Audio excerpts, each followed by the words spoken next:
I want you to start by picturing a man. But I don't want you to picture the icon on the t-shirt or, the character in The Simpsons just yet. I want you to picture a man sitting in a chair, completely collapsed into it. Right. His head is lolling to the right side, almost resting on his shoulder. His hands are twisted in his lap. He cannot move a muscle save for a tiny twitch in his cheek. He can't speak. He can't pick up a pen. Mm-hmm. If you walked past him in a park without knowing who he was, you might feel a pang of pity. You might think his world was incredibly small, bounded by the armrests of that wheelchair. Bounded in a nutshell. That's the phrase from Hamlet he loves so much. Exactly. I could be bounded in a nutshell and count myself a king of infinite space. And that is the paradox we are wrestling with today, because inside that paralyzed shell, that man was surfing the event horizon of a black hole. Yeah. He was rewinding the tape of the universe back 13.8 billion years to the very first nanosecond. He was visualizing dimensions that, the rest of us can't even comprehend. It is the ultimate triumph of mind over matter. We are, of course, talking about Stephen Hawking. And specifically, we are doing a deep dive into his final message to humanity, the book, Brief Answers to the Big Questions. And I think the context here is just as heavy as the physics, isn't it? Because this isn't just a textbook he wrote while he was, comfortable in his office. No, absolutely not. This No. book is essentially a message in a bottle thrown from the edge of the universe. Hawking was working on this material while he was literally dying. He knew the clock was ticking. He knew. He knew his body, which had held on for 50 years longer than anyone predicted, was finally shutting down. The book was actually curated and finished by his family and colleagues. His daughter Lucy, the physicist Kip Thorne, Eddie Redmayne, after he passed away in 2018. So this is his manifesto? These are his parting words? It is his legacy. It's a collection of the questions he was asked most frequently during his life. And he wasn't just asked about math equations. People, ordinary people, wanted to know the big stuff. The really big stuff. Is there a God? How did it all begin? Is time travel possible? Will we survive on Earth? The ultimate FAQ. Precisely. And our mission for this deep dive is to tackle those questions right alongside him. But we have to set a ground rule, one that Hawking himself sets very early in the book. Okay. We are going to explore these massive, almost spiritual questions, like the existence of a creator.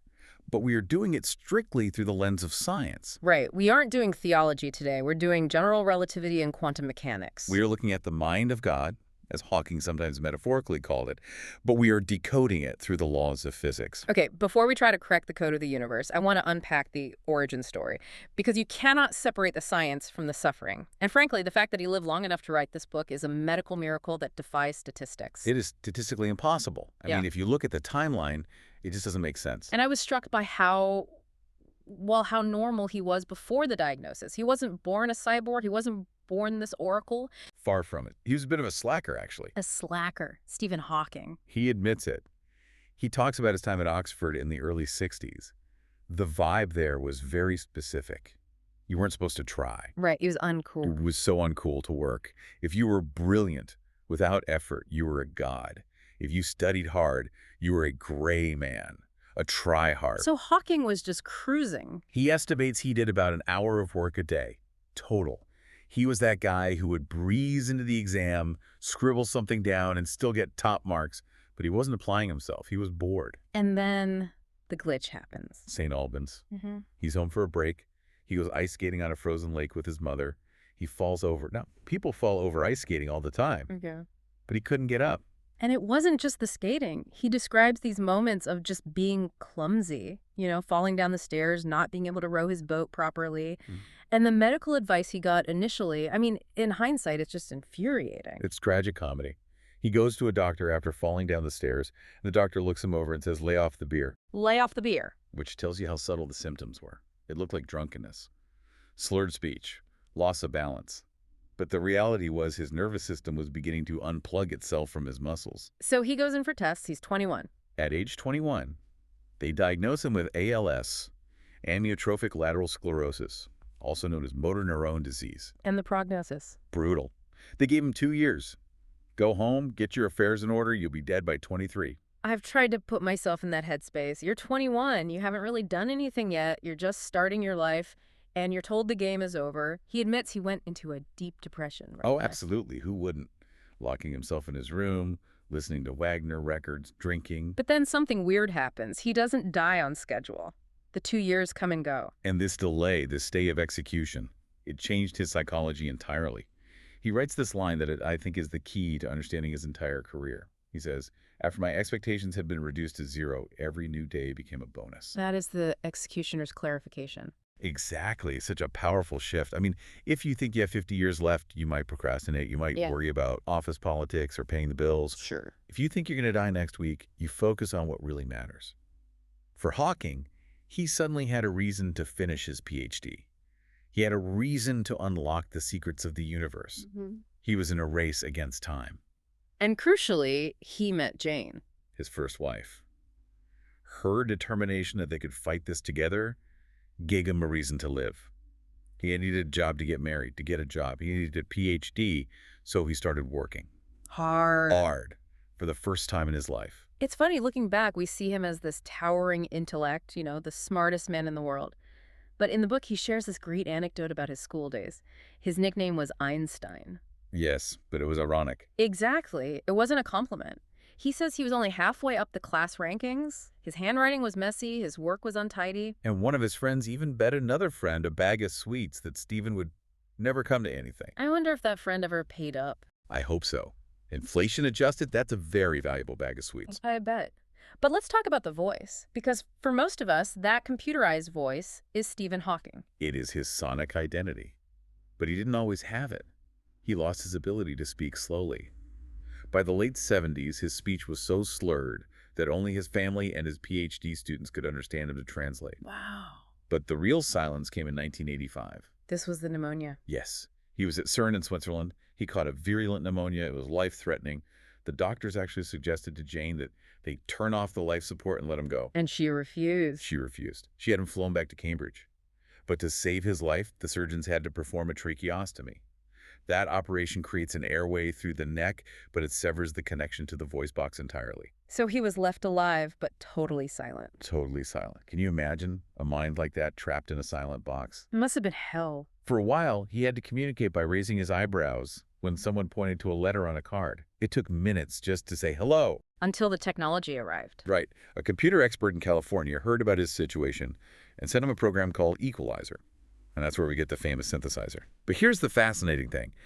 Technology improved massively over the next 30 years. Right. He could have had a voice that sounded like a modern British man. He could have sounded like Ian McKellen if he wanted to. But he kept the old one. He did. He jokes about it in the book, calling it his American android accent. But he kept it because it had become him. It was how he heard himself in his head. It was his brand, yes, but it was also his identity. It's interesting to think about how his disability might have actually shaped his science. You mentioned earlier that being bounded in a nutshell might have been an advantage. There's a strong argument for that. I mean, most physicists rely heavily on writing. They cover blackboards and chalk. They scribble equations on pads. Hawking couldn't do that. He couldn't. He couldn't flip through pages of previous research. So he had to do it all in the RAM of his brain. Exactly. He had to retrain his brain to visualize geometry and space-time mentally. He developed this incredible ability to manipulate complex shapes and topologies in his head. Just in his mind. And some colleagues believe this unique way of seeing the universe allowed him to spot things about black holes, geometrical relationships, that others, who were buried in the algebra, simply missed. So the nutshell forced him to become the king of space. Precisely. Okay, let's get into the brief answers. And we have to start with the biggest one of all. Chapter 1. Is there a God? It is the ultimate question. And Hawking doesn't pull any punches here. He respects people of faith, but his conclusion is pretty stark. It is. And to understand his answer, we have to look at how he views the laws of nature. To Hawking, the laws of physics are not just guidelines. They are absolute, fixed. He uses the tennis ball analogy. Right. If you hit a tennis ball, where it goes is determined by energy, muscle force, wind resistance, gravity. It doesn't go where it goes because a god reaches down and pushes it. The laws govern it. The laws of nature govern the flight. Hawking extends this to the entire universe.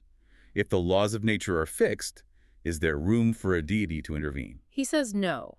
But here's the counter-argument that always comes up, and I think it's the one most listeners trip over.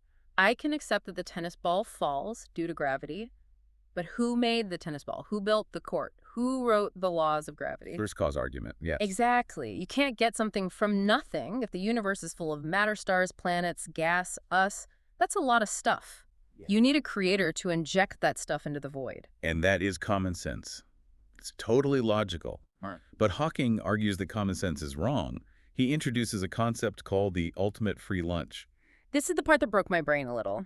He claims the universe does add up to nothing. It adds up to zero. Walk me through this, because I look around and I see a lot of positive stuff. I see mass, I see energy. How is that zero? You have to look at the balance sheet. Yeah. You have positive energy, that's mass, that's all the stuff you see. But you also have negative energy. What is negative energy? Is that just a mathematical trick or some sci-fi buzzword? No, it's real physics. Think about gravity.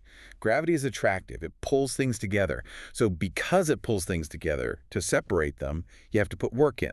Okay. So if I want to lift a rock off the ground, I have to burn energy to lift it against gravity. Correct. So if you have to add energy to separate things, then the gravitational field itself represents a kind of debt. It is negative energy. I like the construction site analogy he uses. That helped me. It's the best way to visualize it. Imagine you have a perfectly flat piece of land. That is nothing. The ground is at zero. Now, you want to build a hill. That hill is the universe of matter. Okay. You start digging. You pile the dirt up to make the hill. Okay, I have a hill. That's the stars and galaxies. But what else do you have? I have a giant hole in the ground where I took the dirt from. Exactly. The hill is the positive matter. The hole is the negative gravitational energy of space. And if you shove the hill back into the hole... It goes back to being flat. It goes back to zero. So Hawking's argument is that the Big Bang was the moment the shovel hit the ground. The universe split into positive matter and negative gravity. But the sum total remained zero. Meaning, you didn't need a chef to buy the ingredients. The ingredients were always there, just balanced out. Right. He calls it a quantum fluctuation, a spontaneous event that didn't violate the laws of physics because no net energy was created. But wait, I'm going to push back here. Even if the ingredients are free, you still need the event. You need the spark. You need the time in which the Big Bang happens. Who swung the shovel? And that is where Hawking plays his ace card, the no-time proposal. This involves the relationship between gravity and time. Yes. We know from Einstein that gravity warps time. The stronger the gravity, the slower time moves. This isn't theory. It's proven. GPS satellites have to adjust their clocks because time moves faster for them in orbit than it does for us on Earth. Like in Interstellar, 1 hour on that planet was 7 years on Earth. Exactly. Now take that to the extreme. The Big Bang wasn't just an explosion in space. It was a point of infinite density, infinite gravity, a singularity. So time didn't just slow down. It stopped. It ceased to exist. Hawking argues that asking what happened before the Big Bang is a meaningless question. He uses the direction analogy. What is south of the South Pole? Nothing, but not. Not because there's an empty void there, but because the concept of south breaks down at the South Pole. The coordinate system fails.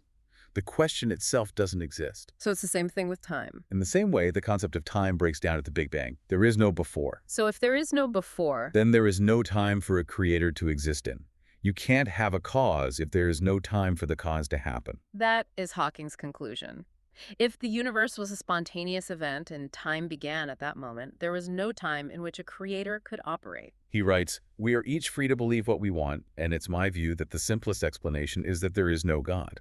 No one created the universe, and no one directs our fate." It's a somber thought for some, but I guess liberating for others. He also addresses the afterlife in this section. He does. He views the brain strictly as a computer. When the components fail, the computer stops working. There is no heaven for broken-down computers. We just end. He believes we live on through our influence, our genes, and the work we leave behind.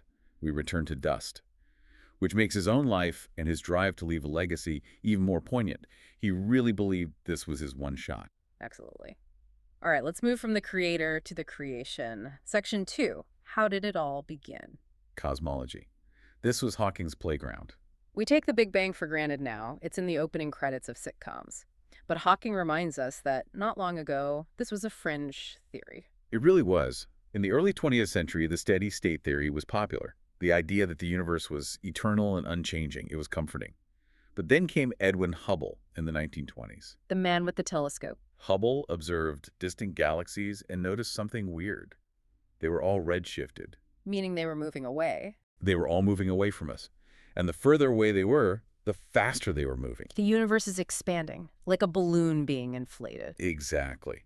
And if you run that film in reverse, Everything comes back to a single point? the singularity. But the smoking gun came later. The cosmic microwave background radiation. The CMB. I love the fact he shares about old TVs. It's a great detail. If you remember the old analog TVs, or if you've seen one in a movie, when you're between channels, you'd get that static, that snow. The black and white fuzz, yeah. Hawking points out that a small percentage, about 1% of that static, is actually the heat radiation left over from the Big Bang.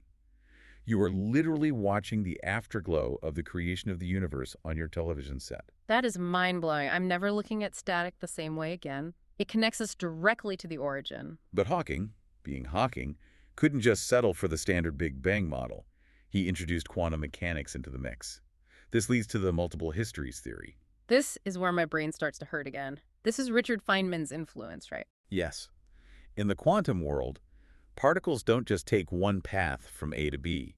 They take every possible path simultaneously. Hawking applied this to the universe itself. So the universe doesn't have just one history. No. The universe has every possible history. There's a history where the Nazis won WWII. There's a history where life never evolved on Earth. There's a history where, the moon is made of Roquefort cheese. Okay, but we live in this one. Why this one? This brings up the anthropic principle. Mm. It asks, why is the universe the way it is? Why are the laws of physics just right for life? If the proton was slightly heavier or gravity slightly stronger, stars wouldn't form and we wouldn't be here. It seems like it was designed for us. That's the religious argument. Yeah. But the anthropic principle says we observe the universe to be the way it is because if it were different, we wouldn't be here to observe it. Oh, right. In a multiverse of infinite possibilities, we inevitably find ourselves in the one capable of supporting us. So we're just the winners of the cosmic lottery. Yes. And the losers, the universes that collapsed instantly or never formed stars, aren't around to complain about the ticket. Cruel, but accurate. It essentially removes the need for fine-tuning by a designer. It replaces design with probability. Let's dive into the topic that made Hawking a superstar. Section 4. Black holes. His magnum opus. First off, the name, black hole. It sounds so ominous. It was coined by John Wheeler. Before that, they were called frozen stars, which doesn't quite have the same ring to it. No, black hole is definitely better. But explaining the event horizon is tricky. Hawking uses this great analogy of the canoe at Niagara Falls. It's a perfect visualization. Mm-hmm. Imagine you are paddling a canoe on the Niagara River. The current is getting faster as you approach the falls. Okay. If you're far enough upstream, you can paddle hard and escape. You can fight the current. Right. But there is a point, the edge of the falls, where the current becomes faster than your maximum paddling speed. Once you cross that line, no matter how hard you paddle, no matter if you have a motor, you are going over. That's the event horizon. Yes. The point of no return, not even light, the fastest thing in the universe, can paddle hard enough to escape gravity once it crosses that line. And what happens if you fall in? This is where we get the best scientific term ever invented. Spaghettification. It is visceral, isn't it? Mm. It depends on the size of the black hole. If you fall into a stellar mass black hole, a small one, the gravity is incredibly intense over short distances. So my feet are closer to the center than my head. Right. And because gravity gets stronger the closer you are, the pull on your feet is much, much stronger than the pull on your head. I'm being stretched. Violently. You are elongated, literally pulled into a long, thin strand like spaghetti. Ouch. You would be torn apart before you even cross the horizon. But, oddly enough, if you fall into a supermassive black hole, like the one at the center of our galaxy, Which is huge. millions of times the mass of the sun, the difference in pull between your head and feet is negligible at the horizon. So I could cross the event horizon without noticing. You could. You'd be floating along, checking your watch, everything seems fine, but you could never send a message back to tell anyone. And eventually, you would hit the singularity at the center and be crushed. But you'd have a few hours of quiet time first. To contemplate your poor choices, yes. Good to know. But Hawking's biggest contribution wasn't just describing them, it was discovering that they leak. This is Hawking radiation. Yeah. And to understand how radical this was, you have to realize that for decades, the rule was nothing escapes a black hole, period. Hence, the blackened black hole. Right. But Hawking started looking at the edge of the door, the event horizon, through the lens of quantum mechanics. And quantum mechanics says empty space isn't actually empty. It's not. No, Mm. it's a seething foam of virtual particles. Pairs of particles, matter and antimatter, pop into existence, snap together, annihilate, and vanish. It happens constantly, everywhere. It's like a constant fizz of energy in space. Exactly. Now imagine this happens right on the razor's edge of the event horizon. One particle pops up just inside, and the other just outside. The one inside gets sucked in immediately. The one outside escapes. It has no partner to annihilate with, so it becomes a real particle. To an observer, it looks like the black hole just spat out a particle. That is Hawking radiation. Yes. And here is the weird part. The particle that fell in has negative energy relative to the outside universe. So it actually subtracts mass from the black hole. Wait, so the black hole is paying for the escaping particle with its own mass? Exactly. It's shrinking. So black holes aren't eternal. No, they evaporate very, very slowly. Over eons, they shrink and eventually disappear completely in a final burst of energy. Which leads to a massive problem, the information paradox. This kept Hawking up at night for 40 years. It was a war in the physics community Why is it such a big deal? because of determinism. In classical physics, information is never lost. If I take your diary Full of my secrets. and I burn it, the information isn't technically gone. If I could collect every photon of light, every particle of ash, and every molecule of smoke, I could theoretically reconstruct the page. The information is disordered, but it exists. But if I throw the diary into a black hole, And the black hole evaporates and disappears. Where did the information go? it's gone. If the container disappears, the contents disappear. But quantum mechanics says information cannot be destroyed. It's a fundamental law. If information is lost, our ability to predict the past or future breaks down. Science breaks. So Hawking had to fix this. He admitted he was wrong about his initial idea that information was destroyed. In 2016, just a couple of years before he died, he proposed a solution involving soft hair. Soft hair! That is a terrible name. It's a whimsical name for a complex idea. Essentially, he proposed that the information isn't stored inside the black hole, but on the surface, on the event horizon itself, like a hologram. So when the diary falls in, its data gets plastered onto the surface of the black hole. Exactly. Like a fingerprint on the door handle, it leaves a quantum imprint. So when the black hole radiates away, it carries that data back out. Yes, it's scrambled, it's chaotic, it's like trying to read a burnt book from the smoke. But technically, mathematically, it is preserved. Shakespeare isn't lost. That is a relief. It's safe. Scrambled, but safe.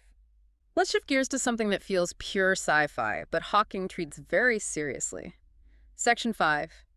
Time travel. Everyone loves time travel. Can we predict the future or change the past? Well, this brings us to a battle of giants. Laplace versus Heisenberg. Laplace was the determinist. Right. The French mathematician Pierre-Simon Laplace believed that if you knew the position and speed of every particle in the universe at one moment, you could perfectly predict the future.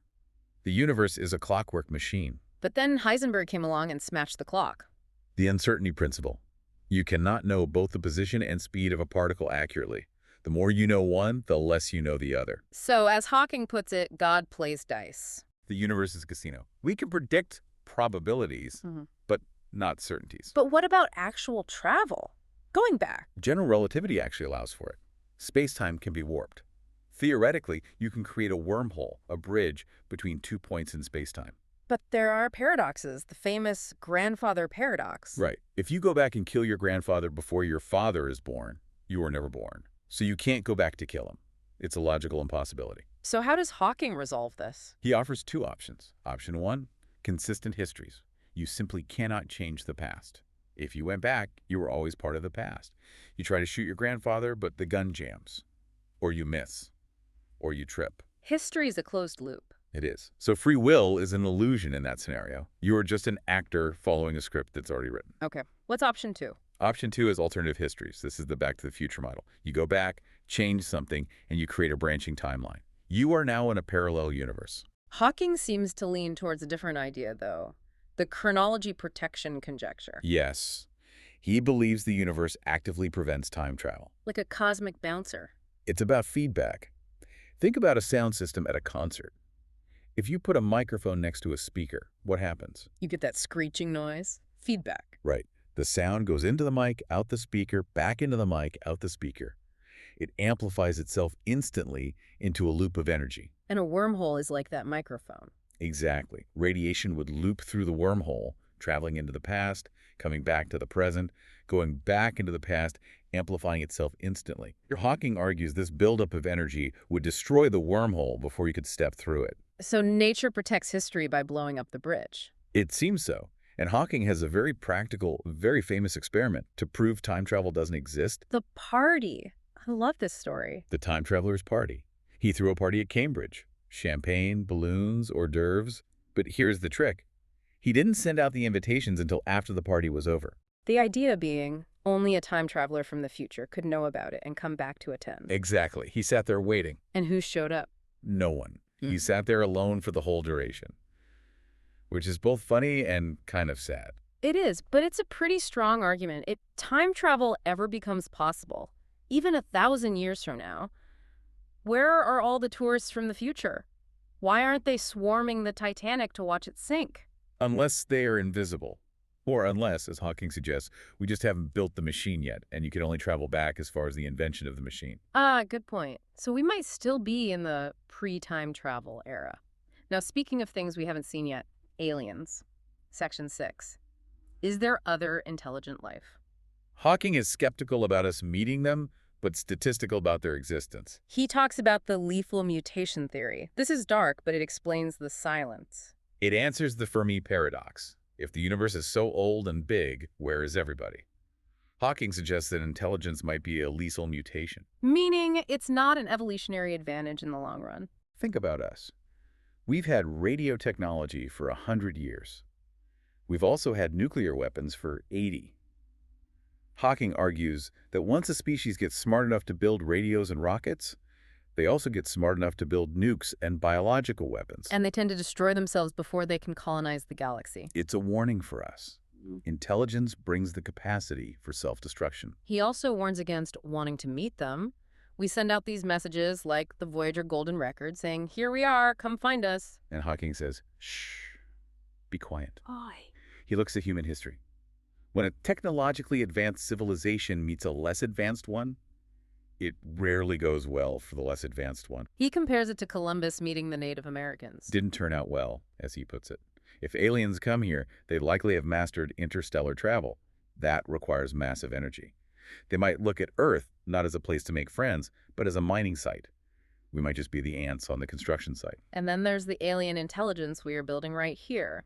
AI, artificial intelligence. This was a major concern of his in his final years. He wasn't afraid of the Terminator. He was afraid of competence. He tells a joke about a guy who asks a supercomputer, "Is there a god?" And the computer replies, there is now, and fuses the plug so it can't be turned off. It's funny, but terrifying. Hawking's point isn't that AI will be evil or hate humans. It's that it will be competent. If you have a superintelligent AI whose goal is to calculate pi to the last digit, and it realizes that turning the entire Earth into a silicon calculator will help it achieve that goal, it will do it. Not because it hates us. But because we are in the way. We need to ensure AI's goals are aligned with ours. It's the alignment problem. With all these threats, aliens, AI, climate change, asteroids, Hawking is pretty adamant about one thing: we have to leave Earth. We are running out of space. He was a huge proponent of space colonization, not just for the sake of exploration, but as insurance. We need a backup drive for humanity. A backup drive, I like that. If Earth gets hit by an asteroid or we blow ourselves up, the species needs to exist somewhere else. And he wasn't just talk. He was involved in Breakthrough Starshot. This is a fascinating project with the billionaire Yuri Milner. The idea is to send tiny probes nanocraft to Alpha Centauri. Our nearest star system. Right. But using conventional rockets, it would take 75,000 years to get there. Starshot proposes using lasers, giant light beams fired from Earth, to push these tiny sails. Like wind in a sail, but it's light. Exactly. And because the craft are so light, they could accelerate to 20% the speed of light. Getting there in 20 years. Within a human lifetime, we could see pictures of another solar system. It's the first realistic plan for interstellar travel. Hawking loved it. It represented pure human ingenuity. We're nearing the end of our dive here. Let's talk about the conclusion of the book. Because for all the talk of black holes and lethal mutations, Hawking is surprisingly optimistic. He is. He believes in humanity. He talks about the overview effect. That's what astronauts feel when they see Earth from space. They don't see borders. They don't see wars or politics. They see one fragile blue marble. in a vast black void. Hawking wanted us all to have that perspective, to act as one species. He has a wish list for the future. He wants fusion, power clean, unlimited energy. He wants electric cars. And, very importantly to him, universal healthcare. He was a fierce defender of the NHS in Britain. He knew better than anyone that without medical care, brilliance can be lost. He wouldn't have survived without it. His legacy is beautifully summed up in the afterword by his daughter, Lucy. The funeral description is moving. The streets of Cambridge were lined with thousands of people. And it wasn't just academics in robes, it was ordinary people, kids, people in wheelchairs. He touched everyone. And there was a final poetic act. Yes, the Greek composer Vangelis wrote a piece of music featuring Hawking's synthesizer voice. As Stephen's ashes were buried in Westminster Abbey Rite between Isaac Newton and Charles Darwin. That's the ultimate VIP section of science. It is. As he was buried, that music was beamed via a radio telescope. Towards a black hole. 1A 0620, the nearest black hole to Earth. So his voice is traveling through space right now, destined to eventually enter a black hole. Where, according to his own theory of soft hair, the information will be preserved on the horizon forever. That is perfect. It really is. So what does this all mean for us, for the listener? Hawking's message is simple. Look up at the stars and not down at your feet. Be curious. Be curious. But I think there is a deeper lesson. Hawking proved that the mind is limitless. Here was a man who could not move, could not speak, could not hold a pen, and yet he solved the mysteries of the universe. Yeah. He proved that no matter how bounded we are in our own nutshells, our jobs, our bodies, our circumstances, our minds can go anywhere. If he could do that, what's our excuse? Exactly. What can you do with your potential? That's a question worth pondering. Indeed. Thank you for taking this deep dive with us. Keep looking up. Stay curious.